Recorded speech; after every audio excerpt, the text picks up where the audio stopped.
লাশের সঙ্গে বিকৃত যৌনাচারের অভিযোগে এক যুবককে আটক করেছে হালুয়াঘাট থানা পুলিশ।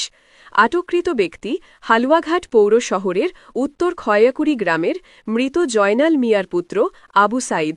পুলিশ জানায়, আবু সাইদের বাবা জয়নাল মিয়া ময়মনসিংহ মেডিকেল কলেজ হাসপাতালে লাশ আনা নেওয়ার কাজ করতেন। বাবার মৃত্যুর পর আবু সাইদ এই কাজে যুক্ত হয়। রবিবার রাতে এক কলেজ শিক্ষার্থী ফাঁসিতে ঝুলে মৃত্যুবরণ করলে লাশ থানায় নিয়ে আসা হয়। পরে সোমবার পুলিশ লাশ ময়নাতন্ত্রের জন্য আবু সাইদকে সাথে নিয়ে ময়মনসিংহ মেডিকেল কলেজ মর্গে যায়। ময়নাতন্ত্রের সময় লাশের সাথে যৌন সম্পর্ক করা হয়েছে এমন উপসর্গ দেখতে পান মর্গে দায়িত্বরত ব্যক্তি।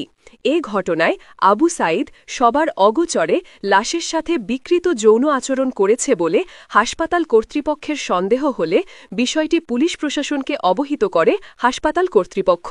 পরে হালুয়াঘাট থানা পুলিশ অভিযুক্ত ব্যক্তিকে রাতেই পাঠাগার রোড থেকে আটক করে। হালুয়াঘাট থানার ওসি হাফিজুল ইসলাম জানান, আটককৃতকে রাতেই ময়মনসিংহ কোতোয়ালি মডেল থানায় পাঠানো হয়েছে।